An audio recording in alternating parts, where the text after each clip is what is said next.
versets 18 à 19. Isaïe 43, 18 à 19. Je vais lire. Ne pensez plus aux événements passés, ne considérez plus ce qui est ancien. 19. Voici, je vais faire une chose nouvelle sur le point d'arriver. La connaîtrez-vous pas? Je mettrai un chemin dans les déserts et des fleuves dans la solitude. Genèse, le chapitre 1, le verset 28. Dieu le bénit et Dieu leur dit, soyez féconds, multipliez, remplissez la terre, et l'assujettissez, et dominez sur les poissons de la mer, sur les oiseaux du ciel, et sur tous les animaux qui se meurent sous la terre. Dieu, je te rends grâce et je te dis merci pour ce moment merveilleux que tu nous offres dans ta présence. Parle au travers de ton serviteur, annonce-nous les choses lâchées. Au nom de Jésus, j'ai ainsi prié. Amen. Puisque nous sommes dans une saison de prière, dans un mois de prière, j'ai intitulé ma prédication ainsi. Bâtir sa nouvelle vie de prière par de nouvelles choses. Bâtir sa nouvelle vie de prière par de nouvelles choses. Dans mon introduction, je vais commencer dans le livre de Genèse. À la création, lorsque Dieu a créé le ciel et la terre, avant qu'il ne puisse créer l'homme, Dieu s'est rassuré de créer d'abord l'environnement dans lequel l'homme viendra habiter. Et l'homme est un homme qui a eu la faveur de Dieu. Dieu a investi 5 jours pour créer l'environnement dans lequel il va habiter. Et il a pris 5 jours pour créer. Et Dieu a placé cet homme dans les jardins avec comme mission d'être fécond, de se multiplier, de remplir, d'assujettir et de dominer. Ça veut dire, le plan de Dieu n'a jamais été que l'homme puisse rester immobile ou que l'homme puisse commencer à stagner, mais plutôt que l'homme, à chaque saison de sa vie, puisse monter des saisons, que l'homme puisse changer de saison, que l'homme puisse prospérer et que l'homme puisse avancer. Alléluia. Et l'homme que Dieu a placé dans les jardins, Dieu a fait ce que je vais appeler ce soir un jeu pour lui. Il a créé un jeu. Et ce jeu a des défis. Le premier défi que l'homme doit affronter dans ce jeu, c'est d'être fécond. Après avoir réussi la bénédiction. Et après avoir accompli la mission de la fécondité, l'homme doit remplir. Après, il doit se multiplier plutôt. Après s'être multiplié, l'homme doit remplir la terre. Il doit l'assujettir et il doit dominer. Et ce défi que Dieu a placé aux côtés de l'homme, c'est pour l'aider à avancer et à prospérer dans chaque saison. Chaque homme dans la vie a des défis auprès de lui qui doit affronter afin de changer ou de monter des saisons. Peut-être que ma prédication ne parlera pas de la prière, mais je serai en train de parler de la prière. Alléluia. Et cet homme va commencer par être fécond. Il doit affronter ces défis de la fécondité.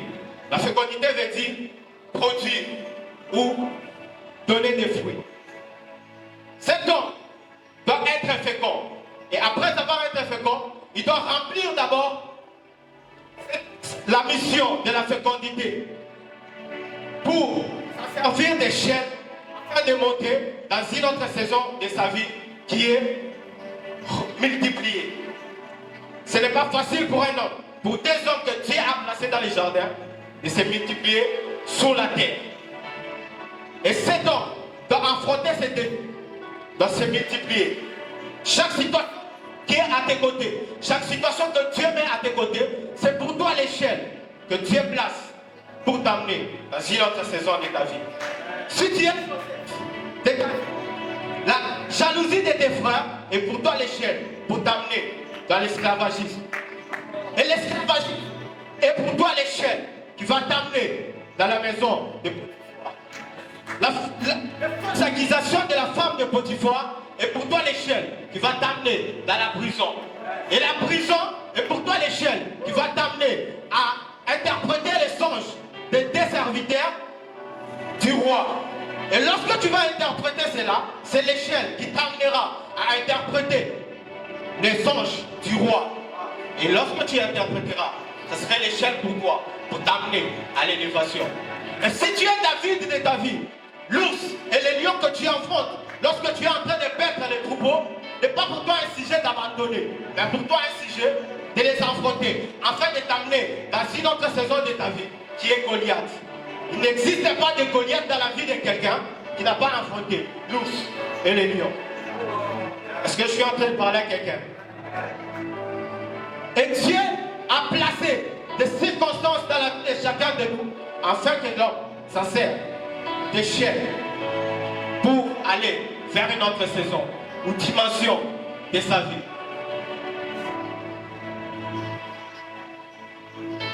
La vie de l'homme sur la terre est comme la que Dieu a créée ou que Dieu a conçue. Qu'à chaque fois, cette application connaisse des mises à jour et de nouvelles fonctionnalités. Ça veut dire, lorsqu'on a créé WhatsApp en 2009, c'est des ingénieurs qui ont créé WhatsApp. L'ont créé avec comme mission, pas pour qu'elle soit d'abord une application de messagerie, mais plutôt pour qu'elle aide aux gens qu'à côté de leur numéro affiche leur position. Mais après, en 2024, lorsqu'elle est rachetée par Facebook, elle a commencé à subir des mises à jour et de nouvelles fonctionnalités. Ça veut dire la vie de l'homme est comme l'application qui doit se présenter afin de subir de mises à jour et de nouvelles fonctionnalités. Il n'existe pas d'homme sur la terre qui ne subisse pas des transformations. Chaque homme sur la terre a droit à subir une transformation et des mises à jour dans sa vie.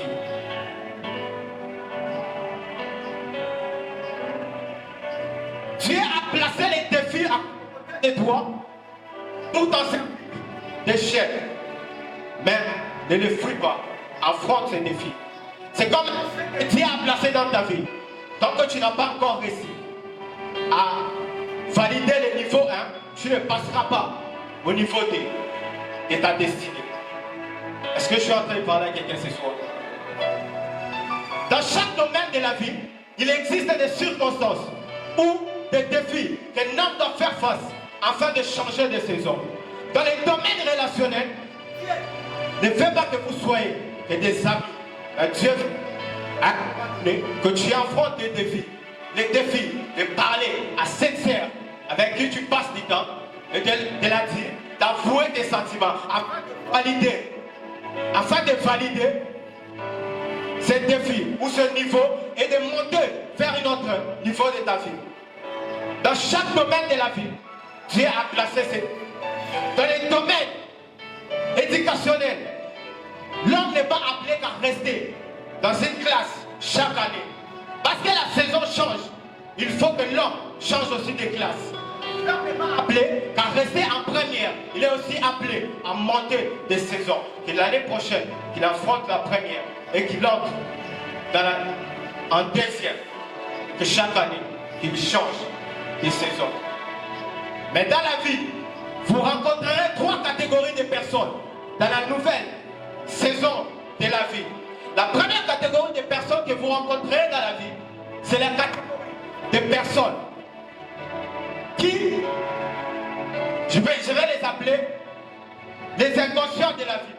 Ça veut dire, ces gens n'apportent rien de nouveau dans la vie. Et ce qui est essentiel, c'est de se réveiller et de vivre. Si la bouche peut s'ouvrir, c'est ce qui est essentiel. S'il peut marcher, c'est essentiel.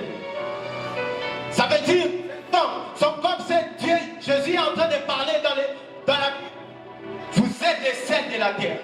Si les sels perdent sa saveur, ça veut dire que ces hommes n'ont pas de saveur dans leur vie. Ces hommes n'apportent rien de nouveau dans leur vie. C'est ce genre de catégorie que vous dans la saison.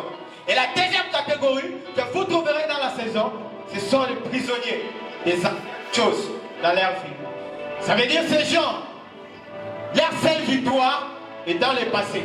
Tout ce qu'on peut identifier dans leur vie, de plus grand, c'est conjugue dans le passé. Ça veut dire ces hommes, ils n'apportent, ils ne veulent pas soupirer à de nouvelles choses. Ces hommes sont prisonniers de leur passé. C'est la deuxième catégorie que vous trouverez dans la vie. Nouvelle saison. Et la troisième catégorie, c'est la catégorie des assoiffés de nouvelles choses. Est-ce que tu peux me dire amen? Est-ce que tu peux me dire amen? Lorsqu'on lit ces chapitres d'Ésaïe, Dieu est en train de rappeler aux enfants d'Israël, étant en captivité en Babylone, il leur dit d'oublier les choses anciennes et de soupirer aux choses, aux nouvelles choses que Dieu est capable et amzi et au point de faire. Ça veut dire, Dieu leur dit de se révéler des anciennes choses et d'être ami à de nouvelles choses que Dieu veut faire. Je suis venu chercher ce soir, je suis venu chercher une catégorie de personnes qui soupirent à de nouvelles choses dans leur vie. Alléluia. Ce soir, Dieu m'envoie chercher une catégorie de personnes qui soupirent de nouvelles choses. Dieu lui-même est le modèle parfait de nouvelles choses. Ça veut dire, si vous lisez ces versets, vous vous rendrez compte que Dieu est en train de parler aux enfants d'Israël. Et il parle dans le verset 16 qu'on n'a pas lu, il dit, l'Éternel a créé un chemin dans la mer. Et cet épisode vous rappelle qui? Vous rappelle Moïse. Mais dans la Bible, il n'y a pas que Moïse qui a frayé un chemin dans la mer. Cet épisode s'est répété plusieurs fois. Après que Moïse ait séparé la mer, il y a eu José. Après José, il y a eu Élie. Après Élie, il y a eu Élisée. Et Dieu est fatigué d'ouvrir un chemin dans la mer ou de séparer la mer. Voilà pourquoi son fils Jésus, lorsqu'il arrive sur la terre, il ne désire pas à séparer la mer, mais il désire à marcher sur les eaux. Parce que si tu ne désires pas de nouvelles choses dans la vie, tu seras en train de vivre les futurs, mais avec les limites du passé. Ça veut dire, tu seras dans la nouvelle saison, mais en train de vivre des anciennes choses dans la nouvelle saison. Si tu ne désires pas faire choses dans ta vie, tu seras en train de vivre la nouvelle saison, mais en train de revivre les limites dans la nouvelle saison. La saison va changer, mais tu seras juste en train, tu seras cet architecte qui sera en train d'installer ses limites dans le futur. Est-ce que je suis en train de parler à quelqu'un? Ça veut dire, la Bible dit, Jésus lorsqu'il arrive sur la terre, lui il apporte de nouvelles fonctionnalités. C'est-à-dire, il apporte une mise à jour. Lui il s'est dit, parce que Moïse a frayé dans la mer, je vis José le faire. Élie l'a fait, même Élisée aussi l'a fait. Moi, je dois désirer de nouvelles choses. La Bible dit dans le livre de Marc, Jésus, avant de marcher sur les eaux, il est allé sur la montagne. Ça veut dire qu'il est allé négocier avec son père pour lui dire, je veux de nouvelles choses dans ma saison. Il est arrivé. La Bible dit, à la 4e veille de la nuit, Jésus ne sépara pas la mer, mais il marcha sur les eaux. Ça veut dire, si tu ne désires pas de nouvelles choses dans ta vie, tu vivras que des anciennes choses dans ta destinée. Et Jésus est souvent. Pourquoi les gens ne désirent pas de nouvelles choses dans la vie? Parce que les gens pensent que Dieu est limité.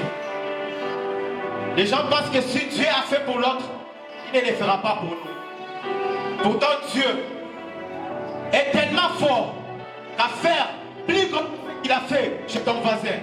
Ça veut dire, la Bible rencontre l'histoire d'une femme à la perte de... Cette femme a eu à voler le miracle d'autrui. Ça veut dire qu'elle se disait en elle, si j'arrivais à toucher le bord de sa robe, je serais guéri. Mais ce miracle de la guérison n'était pas réservé à cette femme. Le miracle de la guérison était réservé à la fille de Jaïrus. Jaïrus est allé voir Jésus pour guérir sa fille de 12 ans qui était malade. Et lorsque Jésus était en chemin, la femme de sang est allée toucher le bord de sa robe. Et Jésus a remarqué qu'une force l'a quitté. Et lorsque, avant que la force quitte Jésus, le problème de Jaïrus était sa fille malade. Et lorsque Jésus a perdu la force, le problème de Jaïrus est devenu sa fille morte. Ça veut dire qu'on vient annoncer directement à Jaïrus, lorsque Jésus a perdu la force, que ta fille est morte. Jaïrus s'est découragé en se disant, je fais appel à un homme qui guérit. Jaïrus n'avait pas fait appel à un homme qui ressuscite. Ça veut dire, Jaïrus a désiré Jésus pour la guérison. Mais cette femme a touché le pont de sa robe et une force a quitté Jésus. Cette fois-ci, on vient directement annoncer à Jaïrus. Et on lui dit, n'importe pas les maîtres. Ta fille qui était malade à la maison, elle est morte. Jaïrus est... Jésus, voyons Jaïrus. Jésus, ce n'est pas Jaïrus qui répond, c'est Jésus qui répond. Ne t'en faites pas. Aie juste la foi. Parce que Jésus savait que Jaïrus me connaît sous l'onction ou sous la casquette des guérisseurs. C'est pour ça qu'il est venu m'appeler. Je dois lui montrer de nouvelles choses. Ça veut dire Jésus était en train de dire à Jaïrus, ne me compare pas à Isaac. Isaac, lorsqu'il a béni son fils Jacob à la place d'Ésaü, Isaac a tout perdu. Il n'avait rien à donner à Ésaü. Jésus s'est dit, et Jaïrus s'est découragé en se disant, Isaac avait béni son fils. Il avait béni Ésaü, son fils, et Jacob, son fils, à la place d'Ésaü. Et lorsqu'Ésaü était rentré, Isaac n'avait plus rien à lui donner. Il s'est dit, j'ai tout donné à Jacob, ton frère. Et Jésus s'est dit, je vais te montrer notre casquette. Parce que Jésus, même lorsque vous lui retirez, il devient plus fort, capable de guérir, capable de ressusciter même les morts. Les hommes, lorsqu'ils font un service, ils s'épuisent. Mais Jésus, même lorsque vous lui retirez sa force, il devient plus fort, capable de ressusciter même les morts. Et c'est celui que vous êtes en face, que vous devez désirer de nouvelles choses dans la vie. Et Jésus vous appelle à être rebelle aux anciennes choses de votre destinée et à désirer de nouvelles choses dans la vie. Jésus n'est pas incapable, il est fort, même lorsque vous lui retirez la force de guérir un malade. Il peut devenir fort. L'idée est mort. Je vais être très rapidement parce que je vais devoir céder la chair dans quelques minutes. Vous savez, Dieu, lorsqu'il vient dans la nouvelle saison, pour vous annoncer qu'il veut faire de nouvelles choses, il vient souvent comme étant celui qui va accomplir lui-même ces choses. Mais en vrai, vous en faites partie aussi. Jésus, il trouve Moïse, serviteur, en train de perdre le troupeau de son beau-père, Jéthro. Jésus arrive, il dit, Moïse, mon serviteur, j'ai entendu les cris de mon peuple. Je connais ses douleurs. Je suis descendu pour les sauver et les amener dans un pays vaste, un pays où le lait et le miel. Cette fois-ci, Moïse doit se dire, je ne fais pas partie de ce que Dieu dit, parce que Dieu conjugue les verbes. Ça veut dire qu'il les conjugue lui-même. Il dit, j'ai entendu les cris de mon peuple. Je connais ses douleurs. Je suis descendu pour les sauver. Mais à la fin, Dieu dit à Moïse, va les sauver. Comment expliquer que toi, tu commençais à dire que tu as entendu, que tu es descendu, mais tu m'en vas moi, aller libérer les peuples, alors que tu conjuguais des verbes toi-même. Ce qui est bizarre dans ce verset, c'est que Moïse pose la question à Dieu. Qui suis-je? Écoutez la réponse de Dieu. Je serai avec toi. Comment expliquer que moi je te demande mon identité et toi tu me dis je serai avec toi? Parce que ton identité Moïse et mon identité à moi Dieu. Ce que tu es, ce que tu veux savoir, c'est ce que Dieu dit à Moïse, je serai avec toi. Mais Moïse cherche son identité. Qui je suis? Dieu n'a pas dit tu es mon serviteur. Tu es celui que j'ai oint. Tu es celui que j'ai envoyé. Et Dieu dit je serai avec toi. Dans la nouvelle saison, lorsque tu désires de nouvelles choses, Dieu se présentera comme celui qui veut faire, comme celui qui fera lui-même ces choses. Mais en vrai, tu fais partie de Dieu, de Dieu. Et l'homme de Moïse qui a libéré le peuple dans la captivité était un homme qui ne savait pas bien parler. C'était un homme qui avait un problème de langage. Dieu l'envoie. Il n'est pas entré en Égypte avec un peuple ou une armée. Il est juste entré en Égypte avec son frère Aaron qui était éloquent. Même Acte des Apôtres 17. Moïse était un homme faiblement en parole, mais puissant en acte. Ça veut dire que faiblesse à toi ne définit pas ce que Dieu va faire dans ta vie, ce que Dieu va faire dans ta nouvelle saison. Ça veut dire si tu es faible, ne pense pas que Dieu te disqualifie par tes faiblesses. Vous savez pourquoi Dieu a envoyé un homme faible pour aller parler, aller affronter la grande puissance de l'époque qui est l'Égypte. Dieu envoie Moïse pour aller libérer le peuple. Moïse arrive dans la maison des pharaons et il libère le peuple. Moïse, un homme faible en parole, il arrive à convaincre un roi puissant. Est-ce que tu sais que nous sommes fiers de t'avoir dans cette église comme étant Moïse? Tu sais pourquoi nous sommes fiers de t'avoir comme étant Moïse dans cette église? Parce qu'il suffit d'avoir un Moïse pour que Pharaon reconnaisse que ça, c'est le doigt de Dieu. Dans chaque saison de ta vie, Dieu demande que tu désires de nouvelles choses, que tu sois comme cette application qui nécessite de mise à jour et de nouvelles fonctionnalités. WhatsApp au début n'avait pas de statuts, on ne mettait pas de statuts, des vidéos, des photos. Avec le temps, on a commencé à mettre des photos.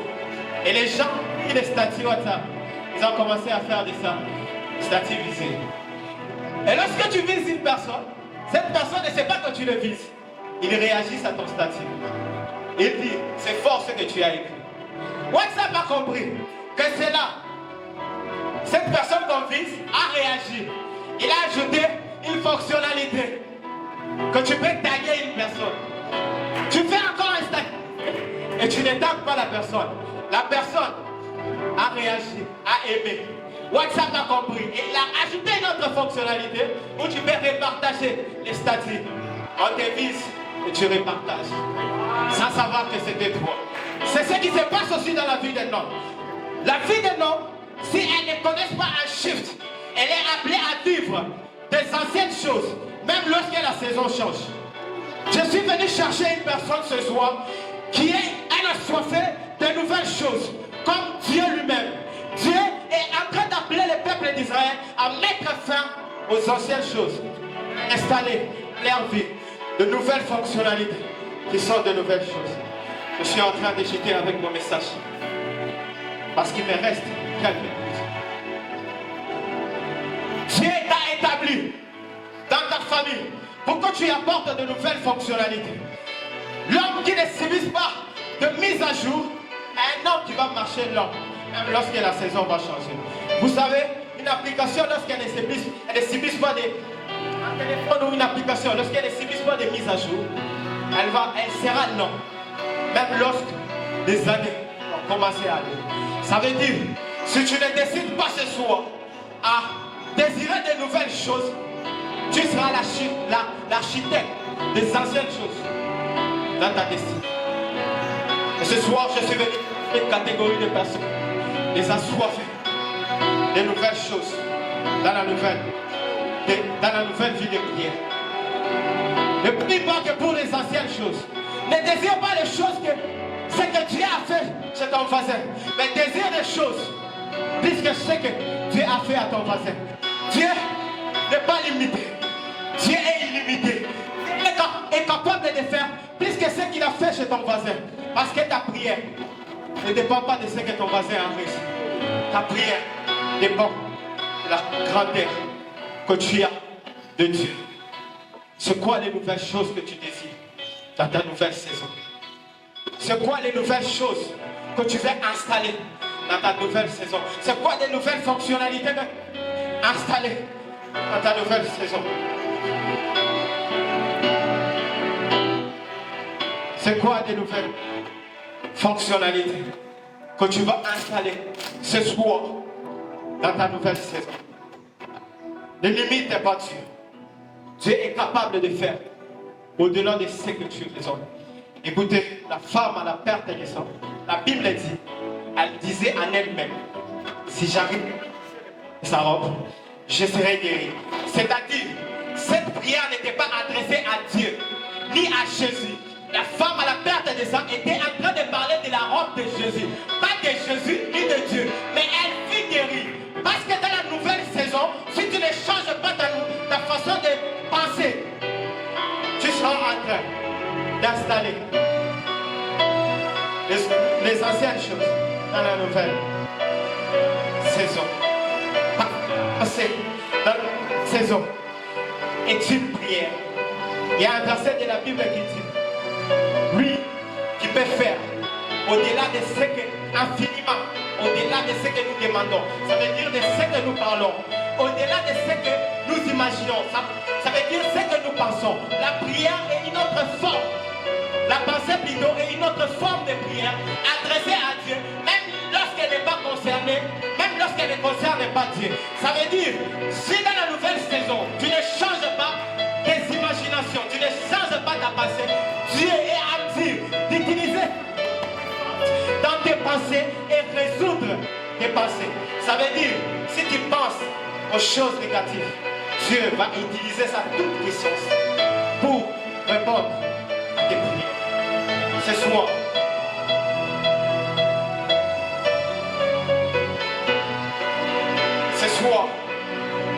est-ce que tu es en train de penser aux choses que Dieu peut faire dans ta vie? Si tu es chez dehors, lorsque l'ange t'apparaît, il te demande, qui es-tu? Tu lui dis, je suis de la tribu, je suis de la petite tribu. Je suis de la petite tribu, de la petite maison. Ça veut dire, toi tu te considères petit. Et ce soir, Dieu veut que tu puisses être rebelle de tes anciennes choses, afin que tu installes de nouvelles choses dans la nouvelle saison de prière. Si tu es Gédéon, ne vois pas le nom que la famille t'a donné. Parmi le père de Gédéon a donné à Gédéon le nom de Gédéon. La société a donné à Gédéon Jéribal parce qu'il avait fait tomber les... il avait détruit les balles qui étaient dans la maison. Mais Dieu ne voyait ni en lui un Gédéon, ni en lui un Jéribal. Et Dieu voyait en lui un voyant héros.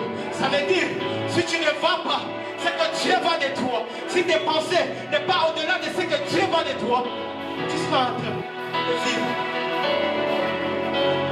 dans la nouvelle saison avec des anciennes choses. C'est quoi?